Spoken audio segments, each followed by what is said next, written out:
Salut et bienvenue sur la chaîne YouTube Wind Magazine. Aujourd'hui, dans ce nouveau tuto, je vais te partager mes conseils pour t'accrocher au harnais, partir au planning et chausser les footstraps, puisque tout cela est lié.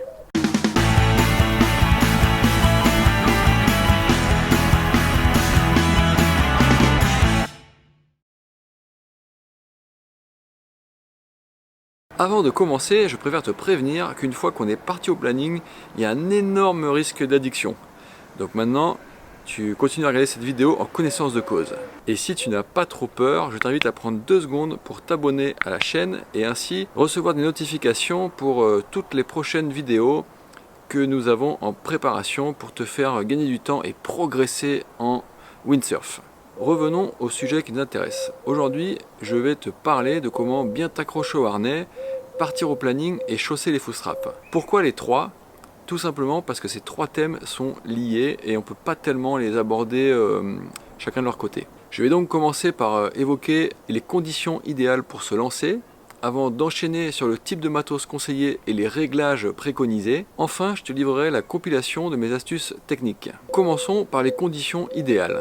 Alors, on ne choisit pas toujours les conditions de mer propres à chaque spot, mais si possible, essaye de te lancer sur un spot avec une mer plate et peu de clapots. Le clapot, ça pourrait te déstabiliser. Privilégie également un vent de côté par rapport à la plage qui permette d'avoir une solution de repli sous le vent, c'est-à-dire qu'il vaut mieux rentrer à pied par la plage que en bateau ou ramené par la SNSM, dont je profite pour saluer le travail au passage. Parce qu'en effet, au début, on a quand même tendance, en essayant de partir au planning, à perdre au vent. Et donc il faut vraiment prévoir une solution de repli sous le vent et par exemple éviter le vent de terre comme la peste, à moins d'être accompagné d'un bateau ou suivi par un coach. Évidemment, à ce moment-là, ça pose beaucoup moins de problèmes. Donc idéalement, quel matos utiliser pour optimiser ses chances de bien partir au planning?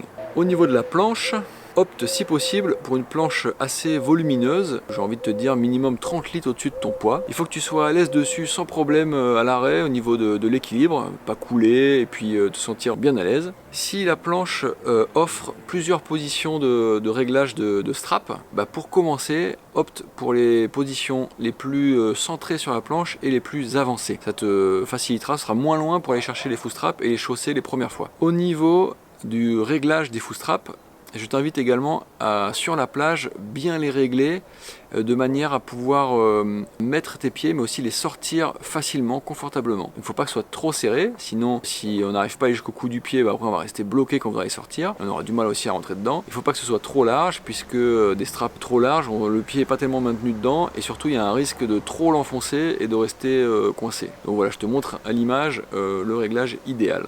Au niveau de la voile, un modèle de freeride léger, maniable, mais tout de même puissant fera l'affaire. Ce que je t'invite à faire, c'est choisir une surface de voile un petit peu supérieure à ce dont tu as l'habitude d'utiliser, puisque pour partir au planning, il te faudra transformer une certaine puissance en accélération pour passer par-dessus la vague de ton étrave, donc légèrement surtoilé par rapport à d'habitude. Un détail qui va être important pour bien se lancer au planning et bien s'accrocher au harnais, etc., c'est d'avoir des bouts de harnais bien réglés. Alors pour bien régler tes bouts de harnais, donc déjà il y a la longueur. La longueur, en fait, c'est que tes bouts de harnais, il faut qu'ils fassent au minimum une longueur de ton avant-bras. Et puis après, la deuxième chose, c'est comment les placer, les bouts de harnais. Alors je vais te donner une petite technique. C'est que sur la plage, tu prends ta voile et en fait tu la tiens sur la plage comme si tu étais sur une planche, donc tu orientes par rapport au vent et tout. Et puis en fait petit à petit tu rapproches tes 2 mains l'une de l'autre en gardant toujours la voile équilibrée pour pas qu'elle parte vers l'avant ou vers l'arrière. Et à ce moment-là, en fait, une fois que tu auras tes 2 mains collées, bien ce sera en gros la position par défaut de tes bouts de harnais. Si tu veux plus de détails pour savoir comment bien gréer ta voile, parce que c'est quand même quelque chose qui n'est pas forcément évident, eh bien, je t'invite à regarder la vidéo que j'ai dédiée à ce thème, donc je te mets le lien ici. Au passage, j'oubliais, vérifie bien aussi la hauteur de ton wishbone. Alors il ne faut surtout pas qu'il soit trop bas pour bien faciliter le départ au planning, mais une hauteur d'épaule, c'est l'idéal. Donc pareil, sur la plage, tu checkes avant de partir. Et j'oubliais également de te parler du harnais, qui est important, en fait, avec un harnais ceinture, donc autour de la taille. C'est plus facile aussi pour commencer à s'accrocher au harnais qu'avec un harnais culotte, pour la simple et bonne raison que la boucle est par définition plus haute et donc plus proche de ton bout de harnais. Alors venons-en maintenant à la technique pure et dure, ce qui nous intéresse finalement le plus dans cette vidéo. Alors la première étape, donc, ça va être de s'accrocher au harnais au vent de travers. Donc là, évidemment, on a dit, tu te places travers au vent, comme tu sais faire, et puis tu t'accroches au harnais. Alors comment s'accrocher au harnais? C'est assez simple en fin de compte. Il faut rapprocher la voile de son corps en pliant les bras, et en même temps venir crocheter le bout de harnais avec la boucle en montant un petit peu l'abdomen, et en faisant un petit mouvement du bassin pour venir accrocher dans le bout, surélevant la boucle. Une fois accroché, si jamais tu le sens pas, en fait, il te suffit de faire le mouvement inverse, donc c'est à nouveau de rapprocher ta voile de toi et puis de remonter un petit peu le bassin. Dès qu'il n'y aura plus de tension dans le bout de harnais, il va tomber et puis ça va te libérer. Le principe du harnais, c'est d'utiliser son poids pour contrer la traction de la voile et de soulager tes bras. Donc profites-en, mets ton poids dans ton harnais et garde surtout ce bout bien tendu. Tes avant-bras te remercieront. Après, évidemment, comme toujours, il faut réussir à mettre dans le harnais un poids qui soit proportionné par rapport à la puissance de la voile. Et voilà, c'est avec les essais, les erreurs, tu vas partir un petit peu en avant, partir un petit peu en arrière, et puis avec les essais et erreurs, tu trouveras la bonne attitude à adopter. Ensuite, la deuxième étape, ça va être de border et de résister à la puissance de la voile avec la jambe avant tendue. Donc une fois au harnais, avec ton corps en contrepoids, borde bien ta voile et abat légèrement au largue tout en gardant bien ta jambe avant tendue pour résister à la traction et bien transmettre la puissance de la voile et l'énergie de la voile à la planche.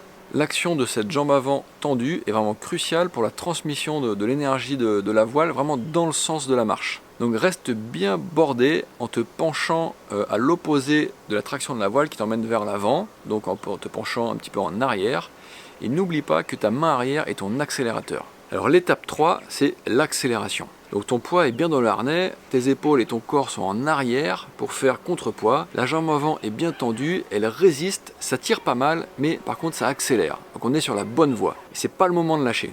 Étape numéro 4, chausser les straps. Donc ça y est, tu as pris de la vitesse, la traction de la voile la plus forte est passée, car la planche est passée aussi par-dessus sa vague d'étrave. Donc ça y est, tu es au planning. C'est le moment de te remettre au travers et de prendre un appui assuré sur le pied arrière au centre de la planche, ainsi que dans la voile, pour soulager ton poids et te permettre d'amener ton pied avant proche du strap, puis de le mettre dans le full strap. À ce moment-là, c'est ton pied arrière et ton pied de mât qui transmettent l'énergie à la planche. Garde bien la planche à plat pour garder ton cap. Une fois que tu es à l'aise, avec une vitesse bien stabilisée, mais surtout que tu n'es pas encore complètement hors contrôle, alors c'est le moment de chausser le strap arrière. À ce moment-là, ouvre légèrement ta voile pour pouvoir relâcher un petit peu l'appui arrière et basculer ton poids temporairement sur la jambe avant et sur le pied de mât. Et cela te donnera l'opportunité de venir placer ton pied à côté, vraiment à côté du strap ou carrément dans le strap. Et là, je te conseille d'y aller à tâtons, en fait, pas forcément de regarder, il faut que tu regardes devant toi. Par contre, que tu tâtes avec ton pied, tu sens bien où est le full strap et hop, de pouvoir après mettre ton pied dedans de manière assurée. Une fois les deux pieds dans les straps, retends bien ta jambe avant pour continuer à transmettre l'énergie de la voile. Mets bien ton poids dans le harnais pour avoir des bouts de harnais bien tendus et puis soulager tes bras. Il faut être bien dans l'opposition de la voile. La jambe arrière, elle reste relativement fléchie avec un appui talon. Et nous voilà à la cinquième et dernière étape, donc qui est reprendre son cap et puis glisser full speed et potentiellement même doubler les copains. Donc tu es maintenant dans les straps au planning, bienvenue dans un nouvel univers. N'oublie pas de reprendre une allure au vent de travers pour ne pas passer de l'euphorie du planning à la honte de revenir dans un bateau de sécurité. Et puis l'off en appuyant légèrement sur les talons. Et surtout, profite bien, mais ne va pas non plus trop loin. Et voilà, merci de m'avoir écouté jusqu'au bout. Merci aussi de nous suivre sur la chaîne Water Sport Zone by Wind Magazine. N'hésite pas à t'abonner, à liker, à mettre un petit commentaire, poser une question. Ça coûte pas grand chose, ça nous encourage pas mal et puis ça stimule aussi l'algorithme de YouTube pour que nos vidéos soient plus visibles. Et puis plus elles sont visibles, plus on aura des moyens aussi pour en faire de nouvelles. Donc merci de votre soutien et j'espère que mes conseils seront utiles pour franchir cette étape clé du planning. Et puis en attendant, eh bien, à samedi prochain pour un nouveau tuto. Bye bye.